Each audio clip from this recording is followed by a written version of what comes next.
आणि पुन्हा एकदा आपण आपल्या दोन पाहुण्यांकडे, दोन मान्यवरांकडे जाऊया. अतुलजींनी आपले मुद्दे मांडले. मला आता केशवजींकडे जायचं आहे आणि आपला विषय आपल्या सगळ्यांना कल्पना आहे की अमित शहा यांच्या वक्तव्यावरून, राज्यसभेतल्या वक्तव्यावरून देशभरात म्हणजे संसदेत, संसदेबाहेर आणि अनेक शहरांमध्ये जी आंदोलन सुरू आहेत त्या मुद्द्यावर आपली दोघांची चर्चा सुरू आहे. केशवजी, खरं म्हणजे खोटं बोलणं आणि खोटं रेटून बोलणं ही काँग्रेसची राहुल गांधींपासून अतुल लोंढेंपर्यंतची एक खासियत बनली. राहुल गांधींनी त्यात सुप्रीम कोर्टात माफी मागितली. अतुल लोंढेंनी सुद्धा काही महिन्यांपूर्वी एक व्हिडिओ ट्विट केला होता, जो खोटा व्हिडिओ होता, माफ केला अमित शहांचा. त्याबद्दल कोर्ट आम्ही केस दाखल केली आहे. त्यामुळे खोटं बोलणं हे काँग्रेसचं वैशिष्ट्य. काँग्रेस म्हणजे खोटारलापणा. आजसुद्धा ज्या पद्धतीने तो व्हिडिओ त्यांनी ट्विट केला, ज्या पद्धतीने त्या गोष्टी व्हायरल करायचा प्रयत्न केला, ते सुद्धा खोटेपणाचा कळस होता, हे सगळ्यात स्पष्ट आहे. मुळामध्ये माननीय अमित शहांना म्हणायचं काय होतं की तुमच्या उक्ती, तुम्ही आंबेडकरांचं नाव घेता, पण तुमच्या उक्ती आणि कृतीमध्ये किती मोठं अंतर आहे. आणि म्हणूनच मला आजही आठवतं की लखनौ संदर्भ तो आठवतोय. लखनौच्या भाषणामध्ये डॉक्टर बाबासाहेब आंबेडकर असं म्हणाले होते 1950 साली की काँग्रेस हे जळतं घर आहे. बरं, काँग्रेसला आम्ही सगळं घटना वगैरे प्रमुख केला, आता त्यांनी सांगितलं. मग का काँग्रेसला 2 वेळा पराभूत का केलं? डॉक्टर बाबासाहेब आंबेडकरांना काँग्रेसने पराभूत का केलं? कारण डॉक्टर बाबासाहेब आंबेडकरांबद्दल जो मनातनं अत्यंत द्वेष, अत्यंत विरोधी विखार हा काँग्रेसच्या मनात होता, नेहरूंच्या मनात होता. मला सांगावं, नेहरूंनी स्वतःला भारतरत्न घेतलं, इंदिरा गांधींनी स्वतःला भारतरत्न घेतलं, पण डॉक्टर बाबासाहेब आंबेडकरांना भारतरत्न द्यायला भारतीय जनता पार्टी समर्थित असलेलं व्ही पी सिंगांचं सरकार यावं लागलं. का बरं? राजीव गांधी, इंदिरा गांधी हे डॉक्टर बाबासाहेब आंबेडकरांपेक्षा मोठे होते? माझा स्पेसिफिक प्रश्न आहे. पंडित नेहरू याच्या सगळ्यांमध्ये ते योग्य नव्हते, पण तरी काँग्रेसला वाटलं नाही. किती बाबासाहेब आंबेडकरांचं भव्य स्मारक हे वर्षानुवर्ष पेंडिंग गोष्ट होती, ती सुद्धा हे मोदीजी सरकार केंद्रात आल्यानंतर झालं. या ठिकाणी महाराष्ट्रात वारंवार मागणी करूनही त्याबद्दल इंदू मिलबद्दल काहीही घडलं नव्हतं, ही वस्तुस्थिती आहे. त्यामुळे काँग्रेसने डॉक्टर बाबासाहेब आंबेडकरांचा वारंवार अपमान केला. नाव तोंडी लावलं आंबेडकरांचं घ्यायचं आणि कृती मात्र आंबेडकरांच्या विचाराच्या विरोधाची करायची. हे सातत्याने गेले 70 वर्ष सुरू होतं. आणि अमित शहा ते सांगत होते की तुम्ही नाव नुसतं आंबेडकर आंबेडकर आंबेडकर आंबेडकर घेता, पण प्रत्यक्षामध्ये त्यांच्या विचारांना तिलांजली देण्याचं काम हे सातत्याने तुम्ही करताय. मला खूप गंमत वाटली. मगाशी आमचे मित्र अतुल लोंढे म्हणाले की काँग्रेस धर्म मानत नाही. मग राजीव गांधींनी त्याच डॉक्टर बाबासाहेब आंबेडकरांनी जी घटना आणली होती, जी घटना लिहिली होती, त्या घटनेच्या विरोधामध्ये जाऊन घटनेची मोडतोड करत मुस्लिम समाजातल्या त्या एका महिलेला तिनं पोटगी मागितली, तर तो खटला बदलण्याचा सुप्रीम ह्याच्यात जाऊन, कारण काय सुप्रीम कोर्टाचे शहाबानू प्रकरणामध्ये तुमच्या आपल्या पहिल्या मुद्द्यावर असंख्य खोटं बोलणं ही काँग्रेसची खासियत आहे. आणि अनेक मुद्दे त्या पद्धतीचे आहेत आणि तेच नेमकं पसरवण्याचा आपण पुढच्या तुमच्या मुद्द्यावर त्याच्यासोबत असलेली इकोसिस्टीम यातनं करण्याचं. केशवजींना तुम्ही ऐकलंय आणि वारंवार भाजपकडून हा आरोप होतो की काँग्रेसचं आंबेडकर प्रेम हे बेगडी आहे. 2 वेळा लोकसभेत पराभव केला काँग्रेसनं त्यांचा, आणि त्याचवेळी तुम्ही भारतरत्न त्यांना दिला नाहीत, एवढ्या वर्षांचं सरकार तुमचं असतानाही. नाही, आता एक गोष्ट याच्यामध्ये तर स्पष्टपणे त्यांनी 2-3 मुद्दा, निवडणुकांचा मुद्दा मांडला. कॉन्स्टिट्यूंट असेंब्लीची निवडणूक झाली होती, मुंबईमधनं उभे होते. मला सांगा की कॉन्स्टिट्यूंट असेंब्लीच्या निवडणुकीमध्ये हिंदू महासभेनी किंवा नंतरच्या जनसंघाने 1954मध्ये 52मध्ये डॉक्टर बाबासाहेब आंबेडकरांना निवडून आणण्यासाठी काय केलं? की त्यांना हरवण्यासाठी पूर्ण प्रयत्न केले. डॉक्टर बाबासाहेब आंबेडकरांचे पुतळे जाळले हिंदू कोड बिलाच्या वेळेस. हे मी मदत बोललो नाही. किती आहे याच्यापेक्षा किती महत्वाचं आहे ते महत्वाचं आहे. इंटेन्शन काय आहे हे महत्वाचं आहे. तुमची ताकद किती आहे हे तेवढं महत्वाचं नाही आहे. मग ताकद बाबासाहेब आंबेडकरांच्या शेड्यूल कास्ट फेडरेशन ऑफ इंडियाची पण नव्हती त्यावेळेस, पण ते उभे होते निवडणुकीमध्ये. आणि नंतर त्यांची इच्छा होती की रिपब्लिकन पार्टी ऑफ इंडिया व्हावी, सशक्त विरोधी पक्ष व्हावा.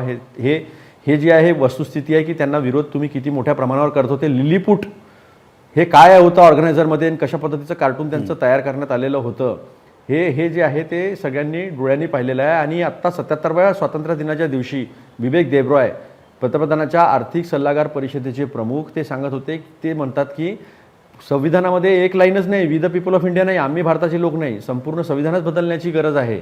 अशा पद्धतीचं बोलत असताना भाजपने किती लोकांवर कारवाया केल्या, अरुण गोविलपासनं, लल्लू सिंगपासनं, ज्योती मिर्धापासनं, अनंत हेगडेपासनं, या सगळ्या लोकांनी 400 जागा कशासाठी पाहिजे नाहीत, तर संविधान बदलण्यासाठी पाहिजे नाहीत. माझ्या आठवणीत नाही आहे की बीजेपीने त्यांच्यावर कोणावर कुठली कारवाई केली आहे का, हे आम्हाला माहीत नाही.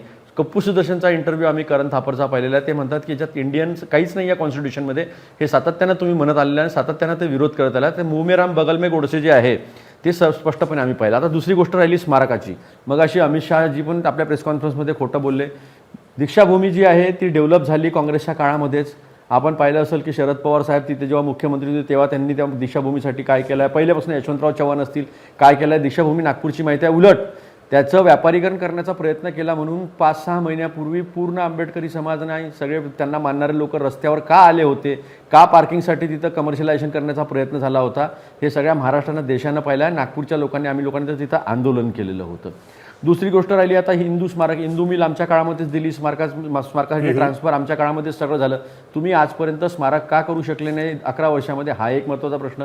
तसंच छत्रपती शिवाजी महाराजांचं जलपूजन, स्मारकाचं जलपूजन आपण 2017मध्ये मोठा गाजावाजा करून आदरणीय पंतप्रधान यांना बोलवलं तुम्ही मोदींना, त्याचं सुद्धा एक पाऊलसुद्धा जे आहे ते पुढं गेलं नाही. उलट महाराष्ट्राने हे पाहिलेलं आहे की पुतळ्यामध्ये भ्रष्टाचार करून पुतळा पडून छत्रपती शिवाजी महाराज, महाराष्ट्राचं जे स्वाभिमान आहे त्याचा अपमान जो आहे तो अपमान झालेला संपूर्ण महाराष्ट्राने पाहिला. प्रश्न हा आहे की आतापर्यंत तुम्ही कॉन्स्टिट्यूशनची किती इमानदारी ठेवली, हा प्रश्न आहे आणि हा सगळ्या लोकांना माहिती आहे. आणि तुम्ही जे बोललात तुम्ही जे बोललात की त्यांचं क्लिप कापली वगैरे, आम्ही काय अमित मालवीय नाही, आम्ही काय अमित मालवीय नाही आहे, सगळ्यांसमोर आहे. काय बोलले अमित शहा, काय बोलले अमित शहा हे बोलले की तुम्ही त्याच्यापेक्षा देवदेव केलं असतं. तर देवधर्म आम्ही मानत नाही असं नाही म्हणत, आम्ही देवधर्म सार्वजनिक जीवनात आणत नाही. देवधर्म सगळेच मानतात आणि सगळेच पाळतात. पण त्याच्यामुळे तुम्ही डॉक्टर बाबासाहेब आंबेडकरांची तुलना जी केली तुम्ही, त्यातनं तुमच्या मनातलं जे बाहेर आहे, आलं ते स्पष्टपणे पाहिलेलं आहे. माफी मागून मोकळे व्हा ना. तुम्ही डॉक्टर बाबासाहेब आंबेडकरांचा आम्ही सातत्याने अपमान केला. आज अतुलजी आता त्यांना बोलायची संधी द्या. काय ते म्हणतायत तुम्ही माफी मागून मोकळे व्हा. मुळामध्ये असं मी येतो, ऐकून घ्या. अतुलजी एक मिनिट, या अतुल लोंढे आता शांत बसा. अतुल लोंढे खोटं, आता ऐकून घ्या, तुमचं खोटं इथले तर करतो. अतुल लोंढे असं म्हणाले की ह्याचं मिलचं, हिंदू मिलचं स्मारक हे काँग्रेसच्या कार्यकाळात झालं, त्याची परवानगी दिली नाही. हे साफ खोटं आहे. मुळामध्ये पंतप्रधान नरेंद्र मोदी आणि मुख्यमंत्री देवेंद्र फडणवीस असताना त्या जमिनीचं हस्तांतरण झालं आणि काम त्यानंतर सुरू झालं. इथल्या इथे तरी जाहीर खोटं बोलू नका अतुल लोंढे. पहिली गोष्ट, बाकीचे मुद्दे काढतो. नाही झालं हस्तांतरण, नाही झालं त्यावेळी दिला नाही. मी तुम्हाला आता गुगल करून फोटो काढा. नरेंद्र मोदी आणि देवेंद्र फडणवीस मुख्यमंत्री असताना हस्तांतरण झालं हिंदू. तुम्हाला माहिती नाही, खोटं माहिती देऊ नका आणि मध्ये बोलू नका. आता मध्ये बोलू, बाकी खोटं काढतो मी. काय चाललंय, खोटं बोलणं आणि मध्ये बोलणं सुद्धा नाही. अरे बाबा ती माहितीच नाही तुमच्याकडे. जरा थांबा, ऐकून घ्या जरा. आता मी बोलतो, मध्ये बोलू नका, पहिली गोष्ट. त्यामुळे दुसरं, मी तुम्हाला ओळीने 10 गोष्टी सांगतो. केशवजी ना बोलू, तुमच्याकडे खोटं ऐकून घ्या. असं आहे मुळामध्ये. दुसरा त्यातला मुद्दा असा आहे की मी गेल्या अनेक वर्षातले 10-70 वर्षातलं स्वातंत्र्यानंतर, अहो नाही खोटंच आहे. मी खोटं बोलताना ऐकलं ना मी, त्यामुळे आता ऐकून घ्या वस्तुस्थिती काय ती. आता ऐकून घ्या. गेल्या 70 वर्षामध्ये सातत्याने ज्या पद्धतीने डॉक्टर बाबासाहेब आंबेडकरांचा अपमान करण्यात आला, अनेक उदाहरणं देतोय. आणि एक मिनिट अतुल लोंढे ऐकून घ्या. हे मध्ये मध्ये बोलणं बरोबर नाही, मी ऐकत होतो, हे ऐकून घ्या. दुसरं असं आहे, लंडन मधलं डॉक्टर आंबेडकरांचं घर कोणी घेतलं, त्याचं भारतीय जनता पार्टीचं सरकार या महाराष्ट्रात होतं, त्यावेळी ते घेण्यात आलं. हे त्याच्या आधी कुणाला सुचलं नाही करावं असं. हिंदू मिलचा निर्णय या सरकारच्या काळात आणि काम वेगाने सुरू आहे. जाऊन जमलं तर खरंच या मुंबईला, अतुलजी तुम्ही नागपुरात आहात, आपण ते बघायला जाऊया स्मारक दोघं मिळून. तिसरं त्यातलं 1959 साली मुंबईच्या महापौरांनी ते म्हटलं होतं की मुंबईत स्मारक व्हावं, त्यावेळी नेहरूंनी त्याला परवानगी दिली नाही. ही वस्तुस्थिती लक्षात घ्या. त्यामुळे कशा पद्धतीने नेहरूंनी, बरं मला माझ्या उत्तर देत नाहीत. राजीव गांधींपेक्षा आंबेडकरांपेक्षा राजीव गांधी मोठे वाटतात का तुम्हाला? राजीव गांधींना भारतरत्न मिळतं, इंदिरा गांधींना भारतरत्न मिळतं, मात्र काँग्रेसला असं वाटत नाही. हे बेगडी प्रेम, खोटं प्रेम जे काँग्रेसचं आहे ते हे खोटं प्रेम आहे. त्यानंतर अनेक उदाहरण मी तुम्हाला 10 गोष्टी आम्ही सांगू शकतो की काय काय गेलं. अनेक सरकार, भारतीय जनता पार्टी सरकार असताना काय काय आम्ही केलं. पंचतीर्थ, डॉक्टर आंबेडकरांचं जी महत्त्वाची ठिकाणं आहेत ती डेव्हलप करण्याचं काम भारतीय जनता पार्टीच्या सरकारच्या कार्यकाळात झाला. त्यामुळे सातत्याने ज्या सगळ्या गोष्टी आहेत समाजातल्या वंचित समाजासाठी ज्या डॉक्टर आंबेडकरांचं काम केलं त्यासाठी भारतीय जनता पार्टीने अनेक निर्णय घेतले, अनेक गोष्टी केल्या. त्याच्या उलट तोंडामध्ये जी भारतीय राहुल गांधींची खासियत आहे की तोंडामध्ये एक वेगळी भाषा वापरायची, प्रत्यक्षामध्ये वेगळी कृती करायची, खोटं बोलायचं, सुप्रीम कोर्टापासून सगळीकडे माफी मागायची, ही काँग्रेसची खासियत आहे. आणि त्यातनं सातत्याने हे खोटं बोलणं चालू आहे. आज स्वतः ती खोटी क्लिप तुम्ही अर्धवट क्लिप व्हायरल करून गैरसमज पसरवण्याचा प्रयत्न केला. गेल्या 3 दिवसामध्ये ज्या संविधानावरती चर्चा झाली, राज्यघटनेच्या 75 वर्षाच्या निमित्ताने अतिशय चांगली चर्चा झाली, त्यावेळी काँग्रेसने कशा पद्धतीने या देशातल्या वंचित समाजाला, दलित समाजाला कशा पद्धतीने अन्याय सातत्याने केला, डॉक्टर बाबासाहेब आंबेडकरांना कशा पद्धतीने अपमानजनक परिस्थितीत नेहरूंपासून अनेकांनी केली, याची वारंवार उदाहरणं ज्यावेळी लोकसभेमध्ये आली त्याच्यानंतर अस्वस्थ झालेल्या केशवजी आणि अतुलजी दोघांनाही विनंती आहे की वेळ माझी संपत आली आहे. आपण या चर्चेत आपण इथेच थांबूया.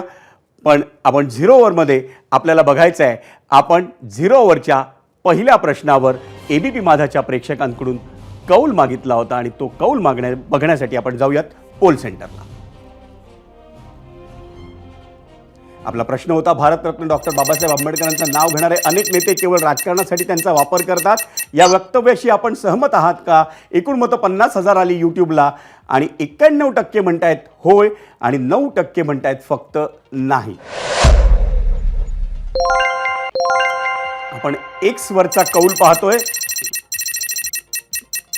83% म्हणतायत होय आणि 17% म्हणतायत नाही.